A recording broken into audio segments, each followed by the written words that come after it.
Good morning बच्चों, class को आज मैं आप लोग को लेसन 6 पढ़ाने जा रहा हूँ, जिसका शीर्षक है सचिन तेंदुलकर।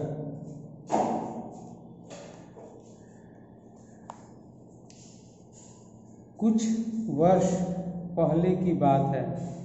उस दिन मुंबई के प्रसिद्ध वानखेड़े स्टेडियम में क्रिकेट के अनेक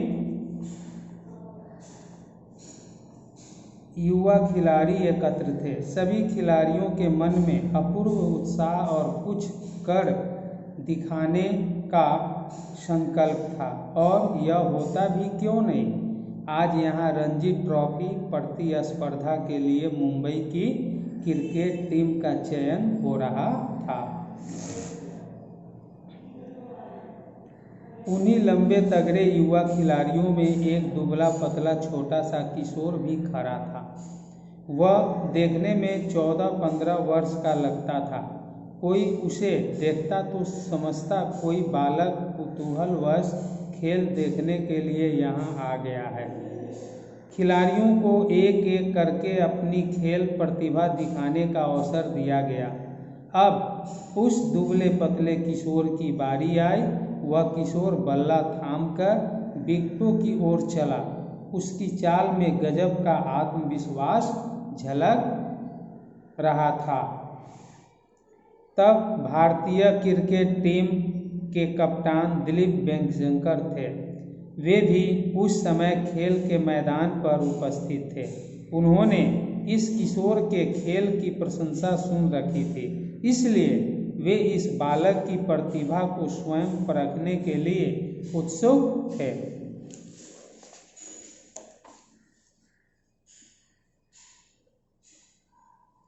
इधर वह किशोर विकेट पर पहुंचा, उधर कपिल देव गेंदबाजी करने को तैयार हुए। आप जानते ही होंगे, कपिल देव भारत के सर्वश्रेष्ठ तेज गेंदबाज रहे हैं। उनकी आग उगलती तूफानी गेंदबाजी से विश्व का बड़े से बड़ा बल्लेबाज थर्राता था। पर यह किशोर तो कपिल के सामने भी पूर्ण आत्मविश्वास के साथ बल्ला थामे खड़ा था।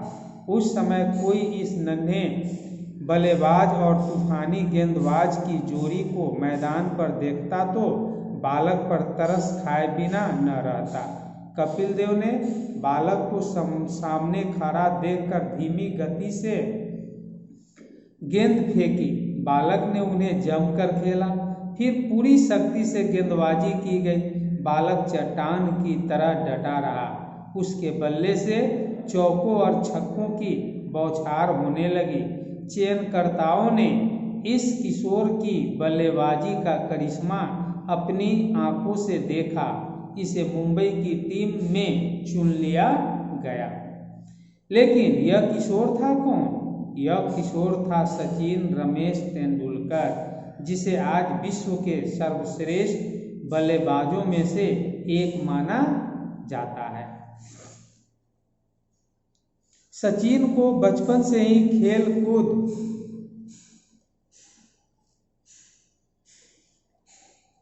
का बड़ा शौक रहा।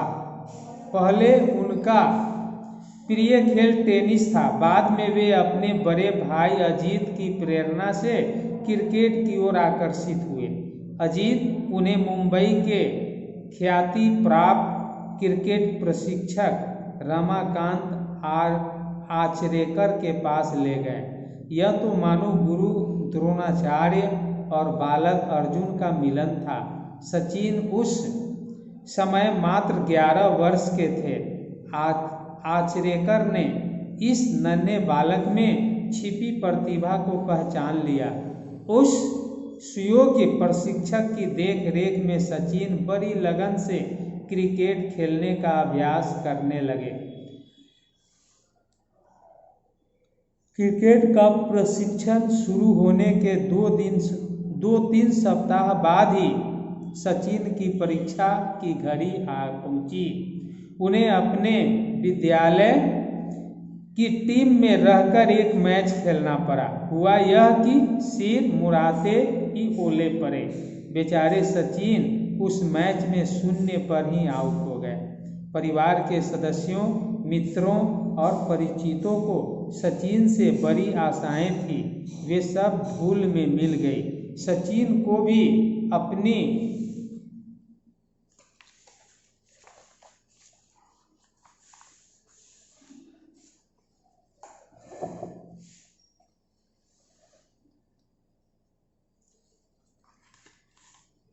असफलता का बड़ा दुख हुआ, पर उन्होंने साहस का दामन न छोड़ा। वे धैर्य रखकर और अधिक बड़े कड़े अभ्यास में जुट गए। परिश्रम का फल सदा मीठा होता है। साधना कभी निष्सफल नहीं होती। दृढ़ संकल्प हो तो हार भी आगे आने वाली जीत का रास्ता खोल देती है। निरंतर अभ्यास करते हुए सचिन ने मात्र 13 साल की उम्र में अपने बचपन के साथी विनोद कांबली के साथ क्रिकेट में एक इतिहास रचा और स्कूली क्रिकेट में छठे विकेट के लिए बल्लेबाजी करते हुए एक विशाल साझेदारी की। सचिन रणजी ट्रॉफी के लिए चुने गए तो उनके हौसला आसमान छूने लगे। मुंबई के वानखेड़े स्टेडियम में गुजरात के विरुद्ध खेले गए अपने पहले रणजी ट्रॉफी में सचिन ने 129 रन बनाए। अब तो सारे देश में सचिन की बल्लेबाजी की प्रशंसा होने लगी। साहसी लोग थोड़ी सी उन्नति से संतुष्ट नहीं हो जाते, वे बुलंदियां छूने के लिए निरंतर प्रयत्नशील रहते हैं। सच्चे मन से प्रयत्न किया जाए तो साहसी व्यक्ति के लिए कोई भी मंजिल दूर नहीं होती। शीघ्र ही सचिन को भारत की राष्ट्रीय क्रिकेट टीम में चुन लिया गया और 15 नवंबर 1989 को उन्होंने अपना प्रथम टेस्ट मैच पाकिस्तान के विरुद्ध कराची में खेला। इस मैच में वकार यूनिस की उछाल खाती गेंद पर सचिन घायल हो गए। उन्हें बल्लेबाजी से हट जाने की सलाह दी गई, पर साहसी सचिन मरहम पट्टी कराकर कुछ ही मिनटों में फिर बल्लेबाजी के लिए मैदान में आ डटे। उस समय सचिन की उम्र मात्र 16 वर्ष 205 दिन थी। वे भारत के सबसे कम उम्र के टेस्ट खिलाड़ी बने। अगली ही टेस्ट श्रृंखला में सचिन ने इंग्लैंड के विरुद्ध अपना पहला शतक जमाया। इसके बाद तेंदुलकर ने कभी पीछे मुड़कर नहीं देखा। इस प्रकार इन्होंने अपना नाम क्रिकेट जगत में स्वर्ण अक्षरों में अंकित करा लिया। 16 नवंबर 2013 को इन्होंने क्रिकेट के सभी प्रारूपों से संन्यास ले लिया।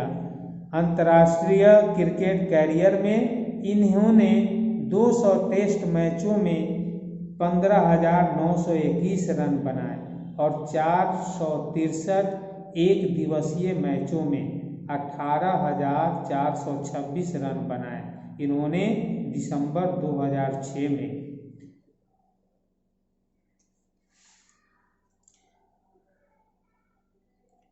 दक्षिण अफ्रीका के विरुद्ध एकमात्र T20 मैच खेला जिसमें इन्होंने 10 रन बनाए थे।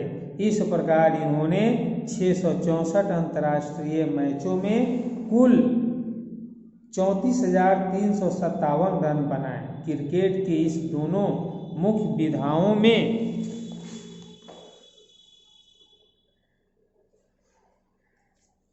इनसे अधिक रन आज तक विश्व के किसी भी खिलाड़ी ने नहीं बनाए हैं। अधिकतम रनों के साथ साथ इन्होंने अंतर्राष्ट्रीय क्रिकेट में शतक का शतक भी बनाया है। यह कारनामा भी विश्व में आज तक किसी खिलाड़ी ने नहीं किया। वर्तमान में खेलने वाले अन्य दिग्गज खिलाड़ी इस कीर्तिमान से अभी बहुत दूर है। आज भी इनका नाम हर क्रिकेट प्रेमी की जुबान पर है। भारत के लिए यह अत्यंत गौरव का विषय है कि सचिन की तुलना विश्व के महानतम बल्लेबाज सर डॉन ब्रैडमैन से की जाती है। स्वर्गीय ब्रैडमैन ने अपने जीवन काल में विश्व के श्रेष्ठ खिलाड़ियों की जो टीम छांटी थी उसमें भारत का केवल एक खिलाड़ी का नाम था और वह नाम था सचिन तेंदुलकर का। स्वर्गीय ब्रैडमैन और तेंदुलकर के खेल में दो आश्चर्यजनक समानताएं हैं।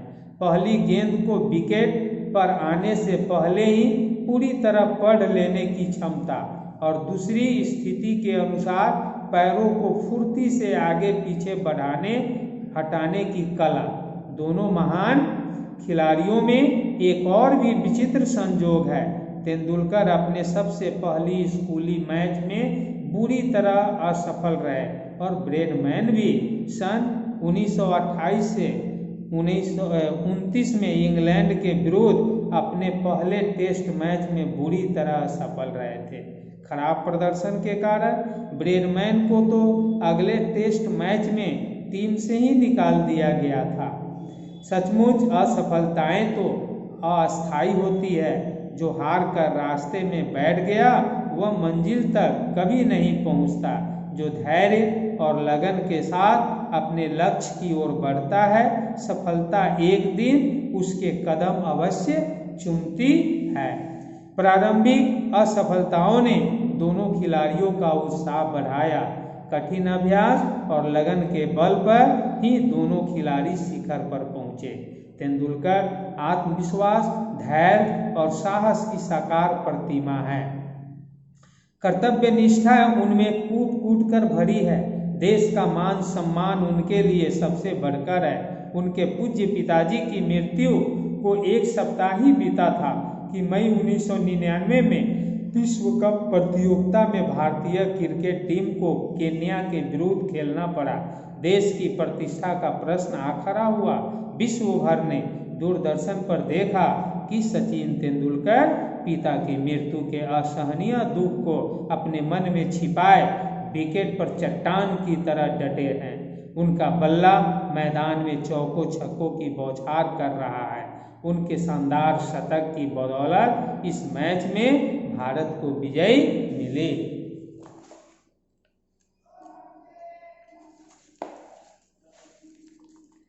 दूसरों के दुख में दुखी होना तेंदुलकर का स्वभाव है। कौन बनेगा करोड़पति कार्यक्रम में जीती हुई 50 लाख रुपए की धनराशि उन्होंने उदारता पूर्वक गुजरात के भूकंप पीड़ितों की सहायता के लिए दान कर दी थी। 4 जून सन 2012 को सचिन ने राज्यसभा के सदस्य के रूप में शपथ ली। उन्हें भारत की राष्ट्रपति ने इस पद के लिए मनोनीत किया था। यह सम्मान प्राप्त करने वाले वह प्रथम क्रिकेट खिलाड़ी बने। अपने लंबे खेल जीवन के दौरान सचिन को अनेक पुरस्कारों से सम्मानित किया गया, जिनमें खेलों के सर्वोच्च पुरस्कार राजीव गांधी खेल रत्न के साथ साथ भारतीय नागरिक सम्मान पद्म विभूषण व पद्मश्री शामिल है। सन 2014 में क्रिकेट के इस महान खिलाड़ी को भारत सरकार ने भारत रत्न देकर सम्मानित किया। तेंदुलकर भारतीय क्रिकेट गगन के जगमगाते नक्षत्र हैं। वे क्रिकेट प्रेमियों के दिलों की धड़कन हैं और युवा खिलाड़ियों के प्रेरणा स्रोत हैं। उनके असंख्य प्रशंसक उन्हें क्रिकेट का भगवान मानते हैं। थैंक यू, धन्यवाद।